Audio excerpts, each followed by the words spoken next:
Hello viewers, आज हम लोग इस लेक्चर में समझेंगे ऑफेंसेस रिलेटिंग टू मैरिज को, जो कि आईपीसी के सेक्शन 493 टू 498 में कवर्ड है। दूसरी चीज हम लोग इस लेक्चर में समझेंगे कि मैरिज से जुड़े कौन कौन से ऑफेंसेस हो रहे हैं।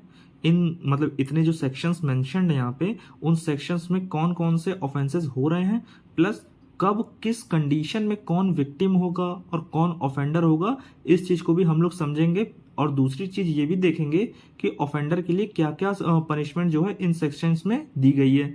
तो लेक्चर स्टार्ट करते हैं।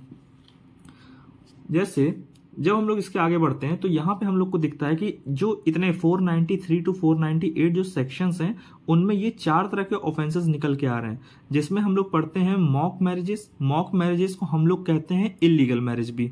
तो ये कवर होता है सेक्शन 493 एंड 496 में। मतलब ये दोनों सेक्शन हमें साथ पढ़ने पड़ेंगे। दूसरा आता है बाइगेमी। बाइगेमी का मतलब होता है कोई कपल है, मतलब कि हस्बैंड या वाइफ कोई भी, वो क्या कर रहा है, दूसरी शादी कर ले रहा है। तो उस केस में क्या मतलब कंडीशन होगी, क्या पनिशमेंट होगी, तो वो हम लोग देखेंगे 494 और 495 में। तीसरा केस आता है एडल्ट्री का। चौथा केस आता है क्रिमिनल एलोपमेंट का, जो कि 498 में कवर है। इस लेक्चर में हम लोग सिर्फ जो है पहला ऑफेंस है जो मैरिज से रिलेटेड, बस उसको कवर करेंगे। मतलब सेक्शन 493 एंड 496 को बस हम लोग पढ़ेंगे इस लेक्चर में। अब बात आती है सेक्शन 493 की। जब हम लोग सेक्शन 493 देखते हैं तो वो डायरेक्टली जो ऑफेंस है वो कमिट होता है सिर्फ वुमेन के अगेंस्ट। मतलब ऑफेंडर हमेशा जो है मैन होगा, जो अपराध करेगा वो हमेशा मैन होगा, और जो विक्टिम होगा वो हमेशा वुमेन होगी। अब इसमें हो क्या रहा है, इस सेक्शन में ये कह रहा है कि कोई मैन है, वो क्या कर रहा है, डिसीटफुली इंड्यूस कर रहा है। डिसीटफुली इंड्यूस किसे कर रहा है, किसी वुमेन को कर रहा है। अब वो वुमेन कौन है, वो वुमेन उसकी वाइफ नहीं होनी चाहिए, बस वो कोई अदर वुमेन है, बस इसकी वाइफ नहीं है। तो वो क्या कर रहा है, इंड्यूस कर रहा है। इंड्यूस इसलिए कर रहा है कि वो बिलीव दिला सके उस वुमेन को कि वो जो है लॉफुली मैरिड है।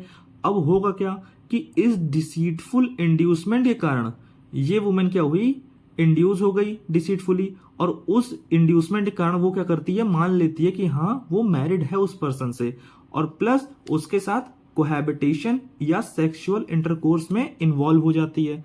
तो ऐसे केस में मैन जो होगा वो पनिश किया जाएगा इसी सेक्शन में, मतलब 493 में पनिशेबल होगा।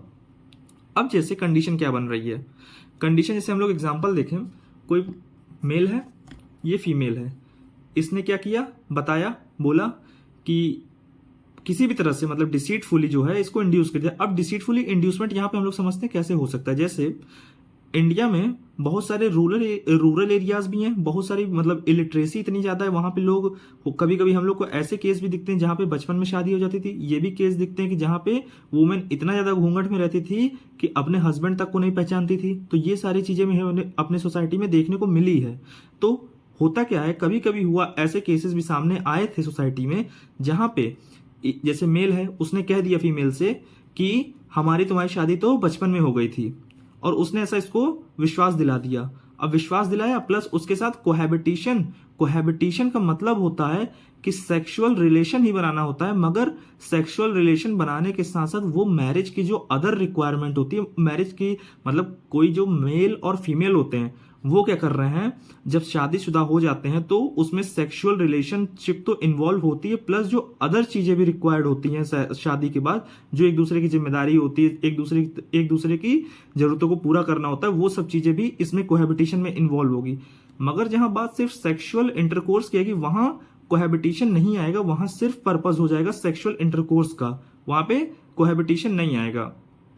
तो इन्होंने क्या किया, इसको डिसीट कर दिया। अब डिसीटफुली जब इंड्यूस किया तो उसी इंड्यूसमेंट के कारण वो वुमेन जो है इनके साथ जो है सेक्सुअल रिलेशन में आ गई, या कोहैबिटेशन इनके बीच हो गया।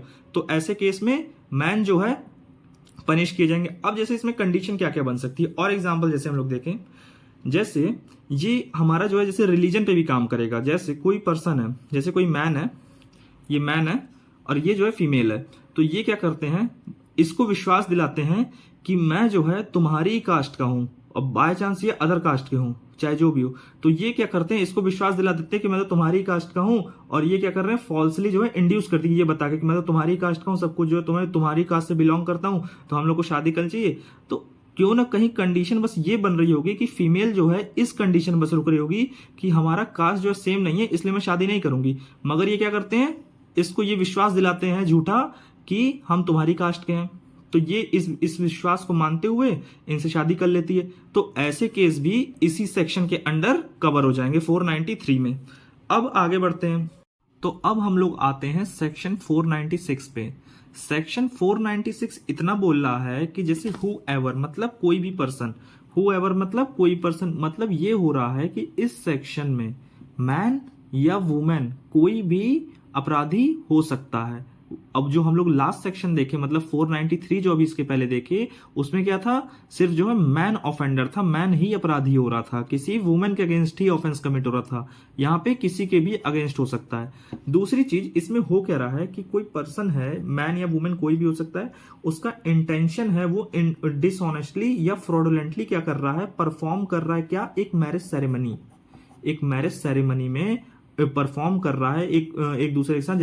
जैसे ये मैन है, ए जो है कोई मैन है या वुमेन कोई भी समझिए, कोई ये पर्सन है ए, ये पर्सन है बी, ये क्या कर रहे हैं, इसके साथ ए जो है बी के साथ फ्रॉडुलेंटली या डिसऑनेस्टली जो है एक मैरिज सेरेमनी परफॉर्म कर रहे हैं, और ये उसके मन में विश्वास डाल रहे हैं कि हाँ हम लोग की शादी हो गई है, अब जो है हम लोग के एक मैरिटल रिलेशनशिप में आ गए हैं। बल्कि ए को पता है कि उसकी जो है अभी लॉफुल मैरिज जो है नहीं हुई है, मतलब ही इज या she is not lawfully married.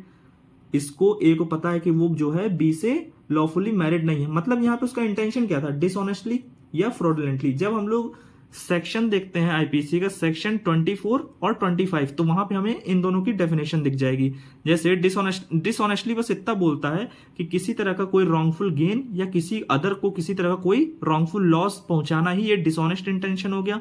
तो हो सकता है जैसे यहाँ पे केस कैसे आ सकते हैं, कोई पर्सन है, उसने जैसे ए ने बी से शादी की, ये मतलब ये सारा चीज जो है रचा, ये सारी चीज जो है षड्यंत्र रचा, और ये इस तरह के इंटेंशन को अपने दिमाग में रखते हुए एक परफॉर्मेंस की, किसकी, मैरिज सेरेमनी की, ये चाह रहा था कि इससे मेरी अगर शादी हो जाए, या ये चाह रही थी कि इससे अगर मेरी शादी हो जाएगी तो इसकी प्रॉपर्टी में मेरी हिस्सेदारी हो जाएगी। तो मतलब यहाँ पे किसी न, और उसके बाद क्या, उसके बाद हम ये साबित कर दें कि हम लोग तो कभी लॉफुली मैरिड नहीं होते, तो इससे क्या करेंगे, हम प्रॉपर्टी तब तक अपने नाम करवा लेंगे। तो ऐसे केसेस जो आएंगे वो इस सेक्शन में कवर हो जाएंगे।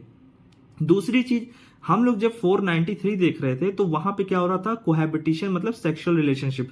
यहां पे हम लोग देख रहे हैं सिर्फ हम लोग सेरेमनी का मिसयूज करके सामने वाले के माइंड में ये चीज ले आ दे रहे हैं कि हमारी जो है शादी हो चुकी है।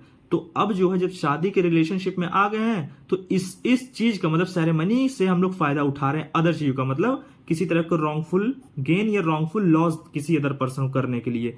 तो और फ्रॉडलेंटली का मतलब किसी तरह का डिफ्रॉड करना, किसी तरह का फ्रॉड करना। तो ये सारी नियत होने के साथ साथ हम जो है ये सारा काम कर रहे हैं। तो वो पर्सन जो ऐसा करेगा मतलब ए 496 में पनिश किया जाएगा। अब वो पनिशमेंट क्या हो सकती है, तो दोनों की मतलब 493 और 496 दोनों की हम लोग पनिशमेंट देखते हैं। जैसे जब हम लोग पनिशमेंट देखते हैं तो जब 493 में हो रहा था, 493 में जो पर्सन ऑफेंडर था, जो पर्सन अपराधी था, उसको जो है अप टू जेल हो सकती है, कब तक की, 10 साल तक की, प्लस साथ में फाइन देना पड़ेगा उसे, मतलब फाइन देना ही देना है, साथ में कोर्ट लगाएगी। दूसरी चीज हम लोग 496 पे आते हैं तो वहां पे 7 साल तक की पनिशमेंट है, दूसरा फाइन है। हो क्या रहा है देखिए, यहां पे जो है पनिशमेंट में थोड़ा थोड़ा डिफरेंस है। क्यों, क्योंकि जो है ऑफेंस की ग्रेविटी जो है 493 में ज्यादा थी, क्योंकि वो शादी के नाम पे वो सेक्सुअल इंटरकोर्स में आना चाह रहा था, उसने ये चीज बनाया। शादी का मतलब उसने दिमाग में डाला कि हाँ तुम जो है मुझसे लॉफुली मैरिड हो, तुम्हारी शादी हो चुकी है मुझसे, तो ये चीज उसने बताया और उस बेसिस पे उसने उससे कोहैबिटेशन या सेक्सुअल रिलेशन में आया उसके साथ। कहीं ना कहीं वो उससे फिजिकल जो है ऑफेंस में जुड़ा। यहां पे क्या था, उसने जो है क्या किया, रॉन्गफुल, यहां पे ये सारी चीजें नहीं थी, यहां पे कोहैबिटेशन मैटर नहीं करता, यहां पे बस हम लोग क्या कर रहे थे, सेरेमनी का मिसयूज करते हुए किसी तरह का रॉन्गफुल गेन या रॉन्गफुल लॉस या डिफ्रॉड करना चाह रहे थे। तो ये इसलिए यहां पे ग्रेविटी का डिफरेंस आ जाता है दोनों में। दूसरी चीज, अब हम लोग जो है थोड़ा इन दोनों के बीच जो है डिफरेंस देख लेते हैं कि दोनों में अंतर क्या ओवरऑल निकल के आया। अब जब हम लोग दोनों का अंतर देखते हैं तो जब 493 था तो वो पहला अंतर ये निकल के आता है, वो उसमें सिर्फ मैन के अगेंस्ट ऑफेंस नहीं हो सकता। पहली चीज तो ये, मतलब ऑफेंडर हमेशा मैन होगा। नॉट अगेंस्ट मैन मतलब वुमेन के अगेंस्ट हमेशा होगा। और यहां पे क्या था, मैन और वुमेन किसी के भी अगेंस्ट हो सकता है। दूसरी चीज जो 493 था वहां पे कोहैबिटेशन या सेक्सुअल इंटरकोर्स दोनों जरूरी था, मगर यहाँ पे जरूरी नहीं है। यहाँ पे कोई मैटर नहीं करता ये दोनों चीज। यहाँ पे बस क्या कर रहे हैं, मिसयूज कर रहे हैं मैरिज सेरेमनी का। तो ओवरऑल जो है इन दोनों सेक्शन में डिफरेंस यही था। और जो मॉक मैरिज कॉन्सेप्ट है इन दोनों सेक्शन में इतना ही प्रोवाइड, और पनिशमेंट भी हमने लगभग कवर ही कर दी। तो बस इतनी ही चीजें थी इस सेक्शन में।